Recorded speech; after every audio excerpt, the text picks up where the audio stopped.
Bismillahirrahmanirrahim. Elhamdülillahi Rabbil alemin. Vel aqibatu lil muttaqin. Ve la udvana illa alel zalimin.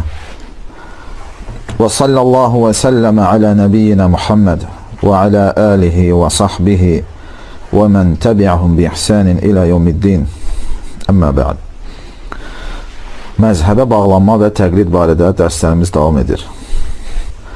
Və keçən dərsdə imamların səhih hədis tapsanız bilin ki, o mənim məzhəbimdir sözləri barədə danışdıq və qeyd etdik ki, bu sözlərdə iki ehtimal var və birinci ehtimala aydınlıq gətirdik. Birinci ehtimal nə idi? Yəni, həmin sözü deyən imam bildirmək istəmişdir ki, bir hökmə dəlalət edən səhih hədis tapsanız, mənim məzhəbim olaraq mənə nisbət edin.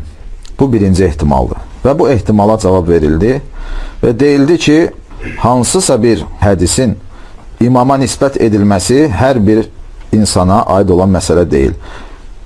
Sıravi müsəlmanın yerinə yetirəcəyi bir iş deyil. Bunu müctəhidlər müəyyən şərtlər olacağı təqdirdə hədisi imama nisbət edirlər. Və bugünkü dərsdə ikinci ehtimal barədə danışacaq. O da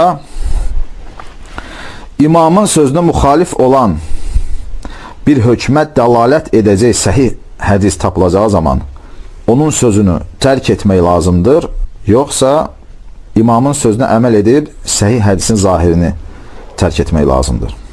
Sıravi bir müsəlman səhih hədis tapacağı zaman və həmin o səhih hədis imamın məzhəbinə müxalif olacağı zaman sıravi bir müsəlman səhih hədisi götürməlidir, yoxsa imamın sözünə bağlanmalıdır. Və bu məsələnin iki halı var. Birinci, bir müqəllidin hər hansı bir şər'i mövzuda ictihad rütbəsinə çatmasıdır. Bu halda həmin şəxs ictihadının gərəyinə uyğun olaraq əməl edəcək. Və buna da alimlər təcəzzu əl-ictihad deyirlər. Təcəzzu əl-ictihad. Təcəzzu əl-ictihad nə deməkdir? Yəni, bir insanın hansısa bir mövzuda yaxud hansısa bir məsələdə ictihad etməyə iqtidarında olmasıdır. Bir insan müəyyən bir mövzuda və yaxud da ki, müəyyən bir məsələdə ictihad etmək iqtidarında olarsa, alimlər buyururlar ki, bu halda o insanın həmin o əməliyyatı icra etməsi icazəlidir. Və cümhur alimləri qatında təcəzzül ictihad icazəlidir. Yəni, hansısa bir mövzuda ictihad etmə iqtidarında olan alim, yəni ictihad rütbəsinə çatmayan, müqəllid təbəqəsində olan alim, müəyyən bir mövzuda və yaxud da ki, müəyyən bir məsələdə ictihad etmə iqtidarında olarsa, bu zaman onun həmin o məsələdə ictihad etməsi icazəlidir. Və bu da cümhur alimlərin görüşüdür. Bəzi imamlar isə bunu qadağan etmişlər.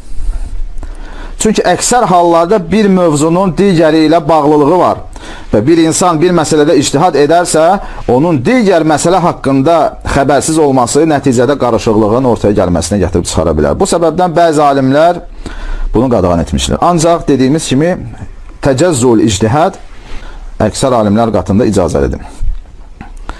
Və bir şey də bilmək lazımdır ki, ictihadı icra edən insanın müəyyən vəsfləri olmalıdır. Yəni, təcəzzül ictihad əməliyyatında müctəhidin şərtləri hissələrə bölünmür. Yəni, müctəhidin şərtləri deyildikdə qəsd olunan nədir? Yəni, var müctəhidin şərtləri, bir də var ictihadı həyata keçirməyin şərtləri. Bunlar fərqli məsələlərdir. Yəni, hissələrə bölünən ictihadı həyata keçirmə şərtləridir. Yəni, müctəhidin şərtləri deyil.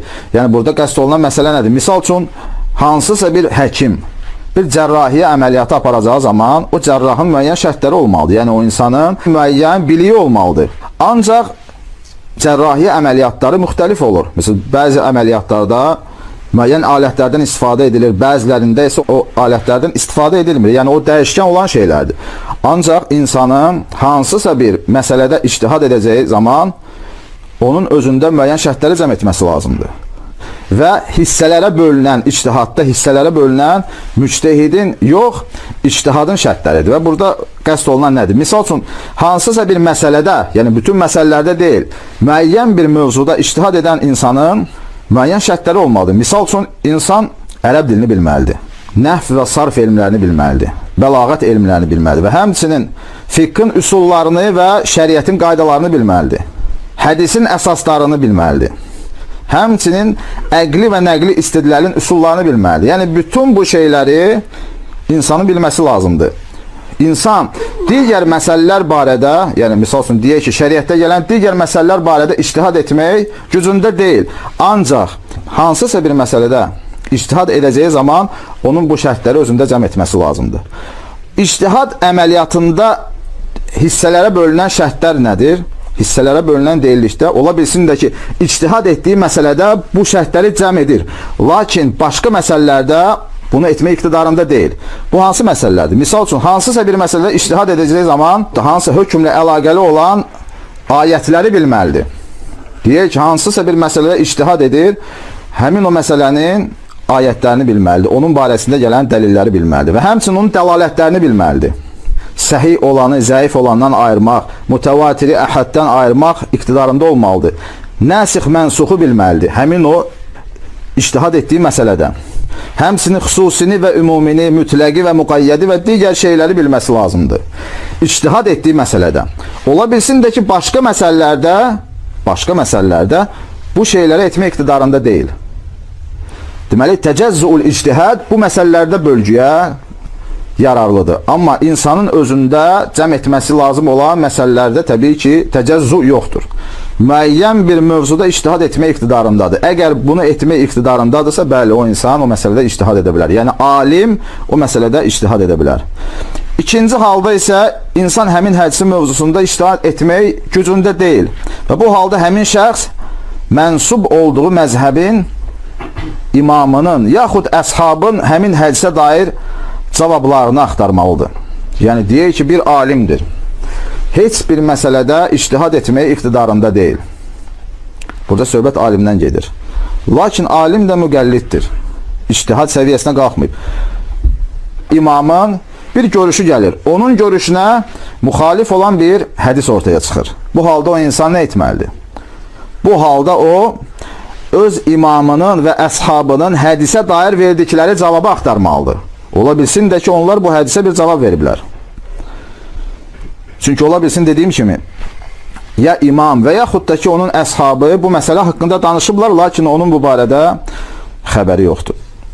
Əgər onun imamının hədisə müxalif görüşü olarsa, yəni misal üçün deyək ki, hansı bir hədis onun imamının qatında mənsuxdur, nəsx edilmişdir, yaxud muavvəldir və yaxud da ki, müqayyətdir, yəni başqa bir hədislə müqayyət edilmişdir. Və yaxud da ki, ümumi bir hədisdir, onun imamı o hədisi xüsusiləşdirmişdir. Və yaxud da ki, onu zəif saymışdır. Və yaxud ona dair daha qüvvətli olan əks dəlil gəlmişdir. Bu halda insan bunu bilərsə, şübhəsiz ki, öz imamının məzhəbinə uyğun olaraq əməl edəcək. Yəni, misal üçün deyək ki, hansısa bir hədisə onun imamı və yaxud da ki, məzhəbin əshabı cavab vermişlər. Demişlər ki, bu hədis nəsx edilmişdir. Yaxud onu xüsusiləşdirən bir hədis gəlmişdir. Və yaxud o hədis təvil edilmişdir. Bütün bu ehtimallardan biri həyata keçərsə, bu zaman məsələ çözüləcək. Və imamın məzhəbi də o səhih hədisə müxalif hesab olunmayacaq. Və yaxud da ki, o səhih hədisin zahirinə müxalif hesab olunmayacaq. Çünki artıq onun cavabı verilmişdir. Ancaq əgər insan imamın yanında bunun cavabını tapmazsa, yəni deyək ki, cavabını tapır, məsələ çözülür. Ancaq əgər bunun cavabını məzhəbdə yaxud imamın qatında tapmazsa, bu zaman alimlər həmin məsələyə dair ixtilaf etmişlər. Hansısa bir alim öz məzhəbində səhih hədisə cavab tapmırsa, bu halda o nə etməlidir? Bəzi alimlər demişlər ki, o insan öz məzhəbinə əməl etməlidir. Çünki ola bilsin də ki, alimlər bu məsələ haqqında danışmışlar, lakin o məsələ ona çatmamışdı. Onu haqqı ilə araşdıra bilmədiyindən ötürü. Bəzi alimlər isə demişlər ki, bu halda o insan hədisin zahirinə əməl edəcək. Misal üçün, Şafii alimlərindən İbn-i Salah Ədəbul Mufti vəl Müstəfti kitabında buyurur ki, Mən vəcədə minəş-şafiiyyinə hədisən yuxalifu məzhəbəhu nəzar. Şafiilərdən biri onun məzhəbinə müxalif olan hədisə rast gələrsə, bu halda baxacaq.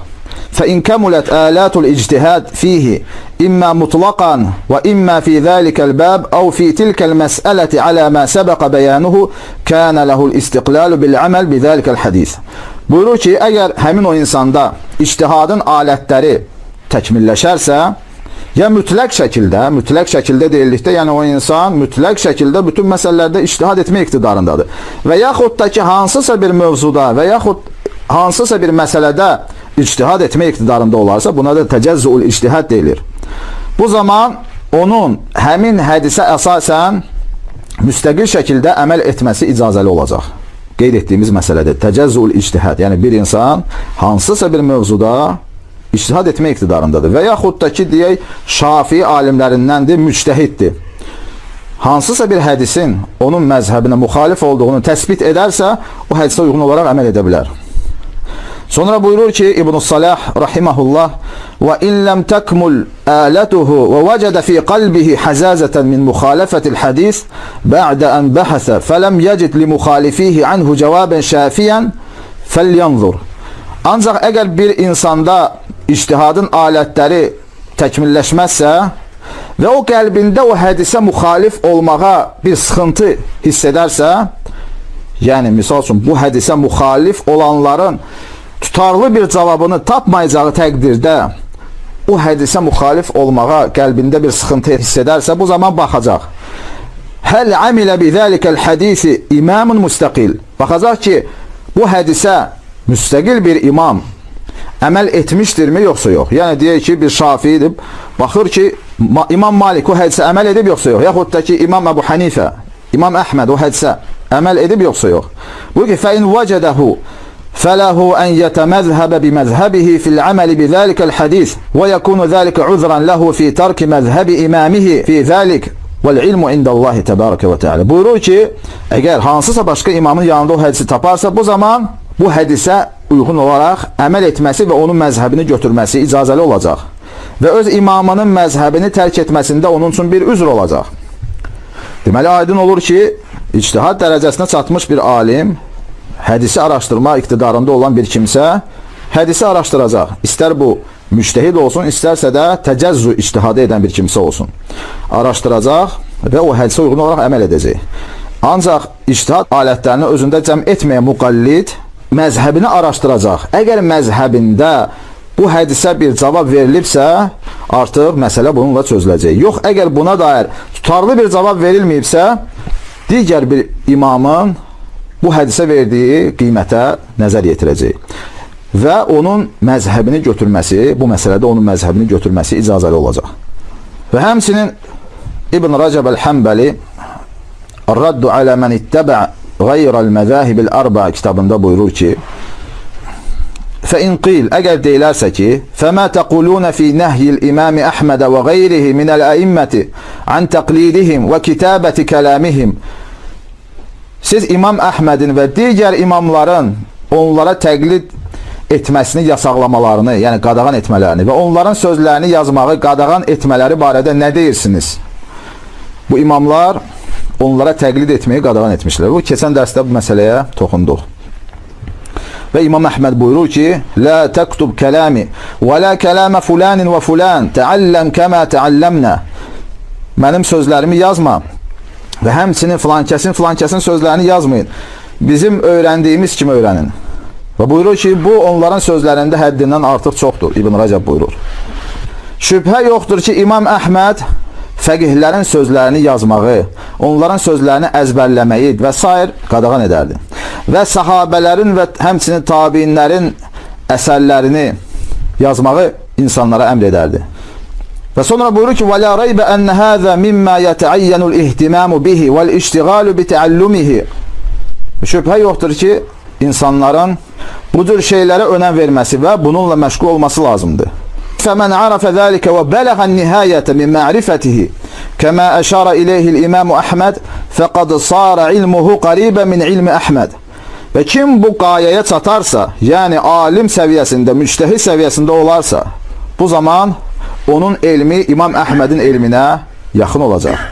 Şübhəsiz ki, bu sözlər müctəhid imamlar üçün deyilmişdir. O kimsələr ki, onlara digər müctəhidlərə təqlid etmək icazəli deyil. Ve bunun ardından İbn Rəcəb buyurur ki, İnnemel kelamu fi men'i men lem yablugh hâzihil gâye ve lerteqa ila hâzihin nihâye. Lakin bizim qadağan etdiyimiz, yəni öz başına səhih hədisləri götürüb müəyyən əhkamlar kəsmək, onu istinbat etmək, bu qadağa, bu qayəyə çatmayan və bu nihayəyə yetişməyən insanlara aiddir. Və la fəhimə min həzə illə nəzrəl yəsir. Və deyir, bu məsələlərdən yalnız çox az bir hissəsini anlayan kimsələrə aiddir. Onlara şübhəsiz ki, ictihad etmək icazəli deyil. Sonra buyurur ki, kəmə huvə halu əhli həzə zəmən. Və yaşadığımız dönemdə insanların halı da bu cürdür. Yəni İbn Rəcəb öz dönemi haqqında danışır. Bəl huvə halu əksərin nəs munzu əzmən ma'a da'va kəsirin minhumul vusul iləl gayət vəl intihə iləl nihayət və əksəruhum ləm yartaqu an dərəcətil bidayət. Bütün zamanlarda əksər insanların halı belə olmuşdur. Onların əksəriyyəti ictihad etmə iqtidarında olmamışlar. Buna rəğmə onlar qayələrə və ictihad dərəcəsinə çatdığını iddia edərdilər. Halbuki onların çoxu başlanğıc mərhələsində olan insanlardır. Əksəriyyəti, yəni elmin ibtidai dərəcəsində olan kimsələrdir. Ancaq bizim dönəmdə əksər insanların ərəb dilini bilmədiyi halda, hətta üsul elmi barədə ibtidai kitabları oxumayan insanlar səhih hədisi götürüb böyük fəqihlərin, böyük müctehidlərin sözlərini rədd edirlər və sanki Quran və sünnəyə tabi olurmuş kimi alimlərin məzhəbini iptal etməyə çalışırlar. Və bu da alimlərin qeyd etdiyi kimi batil bir yoldur. Alimlərin sözü hədisə müxalifdir, yoxsa müxalif deyil, bunu sıravi insanlar təsbit etmə iqtidarında deyirlər. Və alimlərin də dediyi kimi, hətta bunu ictihad dərəcəsinə çatmayan alimlər belə təsbit etməyə iqtidarında olmurlar. Və ikinci ehtimaldan anladığımız da odur ki, əgər bir hədis hansısa məzhəbin imamına müxalif olarsa, əgər o insan müştəhid dərəcəsinə çatıbsa və yaxud da ki, bəzi mövzularda ictihad etmə iqtidarındadırsa, bu halda ictihad edəcək.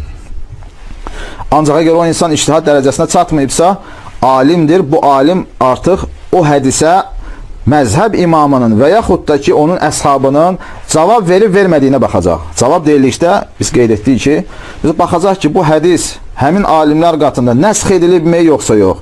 Və yaxud da o mütləqdir, alimlərimiz onu təqyid ediblər yoxsa yox. Ola bilsin hədis ümumidir, bizim alimlər onu xüsusiləşdirmişlər və s. Və yaxud da ki, ondan daha güclü bir dəlil var. Və sonra məzhəbə bağlanmanı və yaxud ümumiyyət əhl-i sünnət məzhəblərini qəbul etməyən, inkar edən insanların bir yaygın şübhəsi də var. Onlar deyirlər ki, məzhəblərə bölünmək ümməti parçalamaqdır. Yəni siz ümməti parçalayırsınız. Bu 4 məzhəb, nə bilim, müxtəlif məzhəblər, bu şeyləri siz hardan çıxarmısınız? Və buna dair bəziləri ayələr də gətirirlər. Və bu ayələrin bəzilərini İbn Həzm Əz-Zahiri də gətirmişdir. İbn Həzm özünün zahiri olduğunu etiraf edirdi. Lakin bunlar özlərinin zahiri olduğunu etiraf etmədikləri halda bu ayətlərlə istidlal edirlər. Bir ayətdə Allah Cəllə və Alə buyurur: İnnellezîne ferraqû dînehum və kânû şi'a leste minhum fî şey. Dinlərini parçalayıb firqə-firqə olanlarla sənin heç bir əlaqən yoxdur. Və həmçinin Allah Teala digər bir ayətdə buyurur: "Və la takunu kellezîne teferraqû və ixtelefû min ba'di mâ câehumul beyinat." Özlərinə aydın dəlillər gəldikdən sonra firqələrə ayrılıb ixtilaf edənlər kimi olmayın. Və yəni deyirlər ki, ixtilaf şərdir. Çünki Allah Cəllə və Alə buyurur: "Və la yazalûne muxtelifîne illâ men rahime rabbuk." Rəbbinin mərhəmət etdiyi kimsələr istisna olmaqla onlar hələ də ixtilafdadılar. Yəni deyirlər ki, gəlin hamımız Quran və sünnəyə dönək. Çünki ixtilafı qadağan edən ayətlər həddindən artıq çoxdur. Gəlin ümməti bölməyin. Gəlin hamımız racih bir görüş ətrafında birləşək və bu ümməti məzhəblərə bölməyək. Yəni deyirlər ki, gəlin bu ümməti birləşdirək, bir üstün görüş seçək və bütün ümmət o görüşə əsasən əməl etsin. Belə bir söz deyirlər. Lakin bizim alimlər buyururlar ki, ixtilafın bir neçə növü var. Birinci ixtilaf etiqadın təməli məsələlərindədir. Etiqadın təməl məsələlərindədir.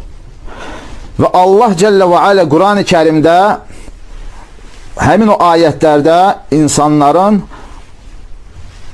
dinin təməli olan məsələlərdə ixtilaf etməsi haqqında bizə xəbər verir. Allah Taala firqə olanları qeyd etdiyi zaman burada Yahudi və Xristianları qəsd edir.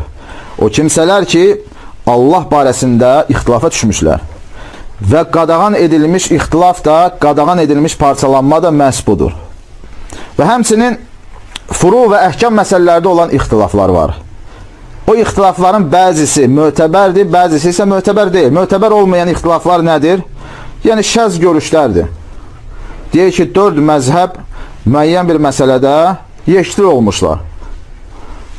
Sonradan kimsə çıxıb hansı bir görüşü ortaya atarsa, ona deyiləcək ki, o şəz görüşdür. Yəni mötəbər ixtilaf deyil. Və bəlli olur ki, Allah Taala'nın Quran-ı Kərimdə qadağan etdiyi parçalanma dinin təməli olan məsələyə aiddir. Yəni bunun dinin furuatlarına heç bir aidiyyəti yoxdur və bu məsələni məzhəblər üçün gətirmək ən azı düşüncəsizlikdir. Digər ixtilaf isə dediyimiz kimi mötəbər olan ixtilafdır. Və mötəbər olan ixtilafı da bəziləri ixtilaful əfhəm adlandırırlar. Yəni məsələləri yanaşmalarda, anlamaqda olan ixtilafdır. Və bu ixtilaf məzəmmət olunan ixtilaf hesab olunmur. Bu ixtilaf rəhmət ixtilafı hesab olunur.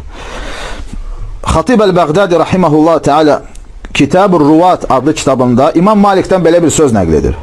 Harun el-Raşid həmin dövrdə yaşamış xəlifə İmam Malik ibn Ənəsə rahimehullah Teala bir kitab yazmağa əmr edir və buyurur ki, gəl bir kitab yazaq və onu müxtəlif İslam diyarlarına yayaq və insanların da həmin kitaba uyğun olaraq əməl etməsini onlara əmr edək.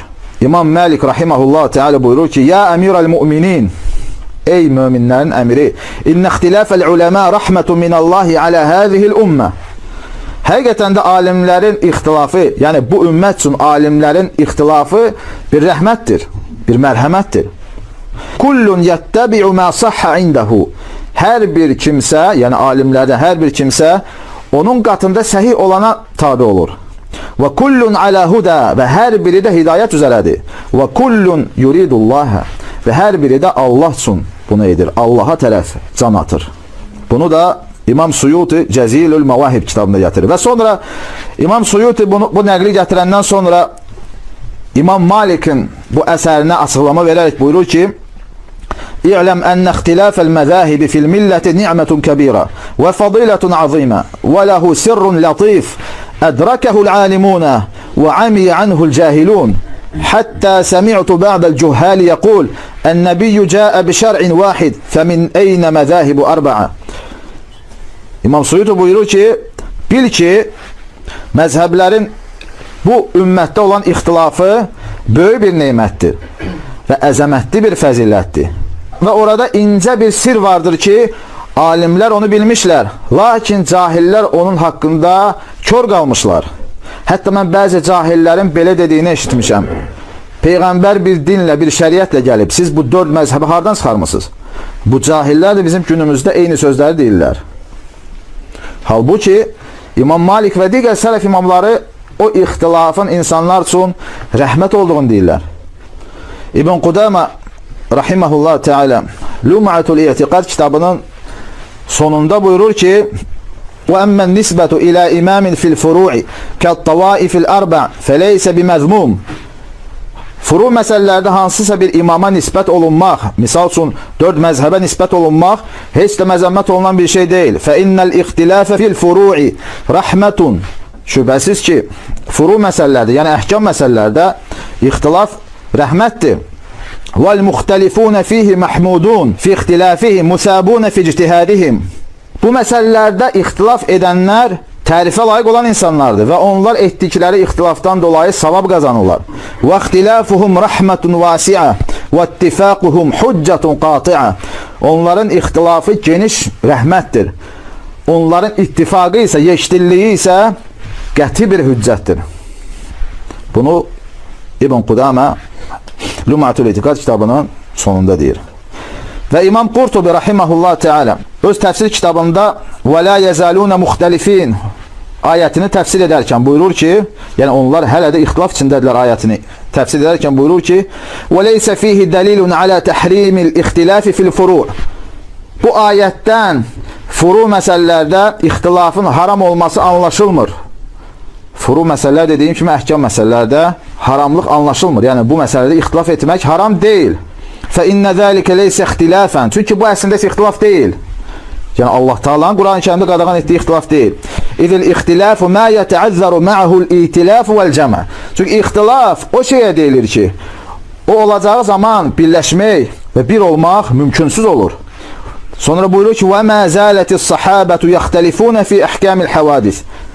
Sahabələr müxtəlif məsələlərin əhkamlarında öz aralarında ixtilaf edərdilər. Və hum ma'a zalika mutaalifun. Onlar bununla yanaşı bir olmuşlar. Bu onların parçalanmasına gətirib çıxarmamışdı. İmam Xattabi rahimehullah teala buyurur ki: "Vel ihtilafu fi'd-din salasatu aqsam." Dində olan ixtilaf 3 qismdən ibarətdir.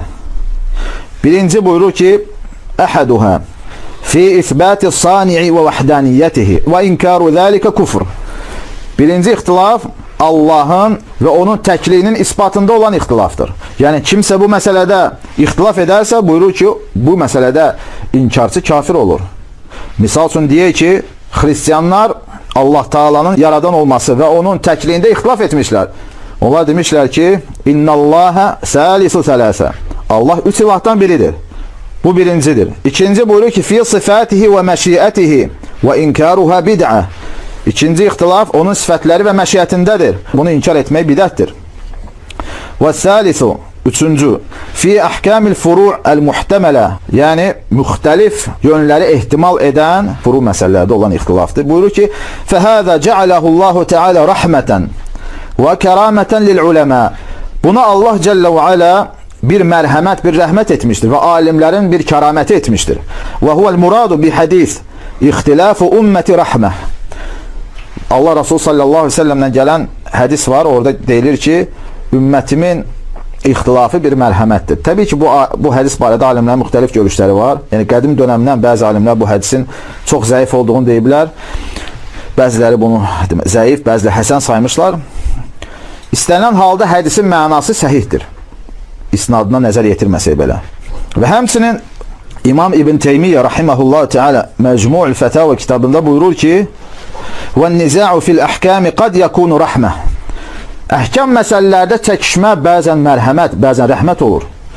"İzə lem yufdi ilə şərrin azim min xafa'il hukm." Yəni əgər bu böyük bir şərrə gətirib çıxarmayacaqsa, misal deyək ki, hansı bir hökmün insanlara qapalı qalması kimi bir şərrə gətirib çıxarmayacaqsa, əhkam məsələlərdə ixtilaf rəhmətdir. Bunu İbn Teymiyyə də deyir. وَلِهَذَا buyurur ki: "Sannəfə rəculun kitaban səmməhu kitabul ixtilaf." Yəni kitabul ixtilaf. Və bir insan buyurur ki, bir kitab yazmış və onu Kitabul İxtilaf adlandırmışdır. Fəqalə Əhməd. Əhməd ona demişdi ki: "Səmmihi kitabəs-sə'a." Sən onu genişlik kitabı adlandır. Yəni İmam Əhməd bildirmək istəyir ki, bu ümmətdə olan ixtilaf, yəni furu məsələlərdə olan ixtilaf bir genişlikdir, bir mərhəmətdir, bir genişlikdir. Ona görə İmam Əhməd buyurur ki, onu genişlik, kitabəs-sə'a, yəni genişlik adlandır. Buna rəğmən alimlər buyururlar ki, haqq bir məsələdədir. Yəni bir şeydədir. Lakin Allah Cəllə və Alə ixtilafı mərhəmət etmişdir. Çünki ola bilsin də ki, bəzi insanlar üçün haqq qapalı qalacağı zaman və ortaya çıxmayacağı zaman onun üçün bir asanlıq olur. Ola bilsin də ki, ona haqq bəlli olacağı zaman onun üçün məsələ ağır gələcəkdir. Və onu təhəmmül edə bilməyəcəkdir. Bu səbəbdən Allah Taala o ixtilafı bir mərhəmət etmişdir. Hamı hər bir haqqı, haqq gələn hər bir şeyi güc yetirmirlər. Buna görə də Allah Cəllə və Alə Quran-ı Kərimdə buyurur ki: "La təsəlu an əşya'a in tubda lakum tasukum." Sizə pis gələcək, yəni sizin qəlbinizə ağır gələcək şeylər haqqında sual verməyin. Yəni o şeylər ki, onu biləcəyiniz zaman sizə ağır gələcək, o şeylər haqqında sual verməyin.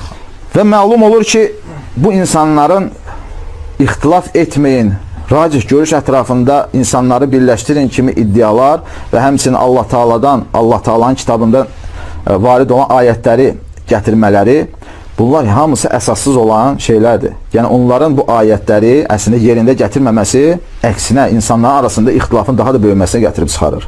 Fəqihlərin, əhl-i sünnət fəqihlərinin, 4 məzhəbin öz aralarında müəyyən məsələlərdə ixtilaf etmələri bu ümmət üçün bir mərhəmətdir. Bu ümmət üçün bir asanlıqdır.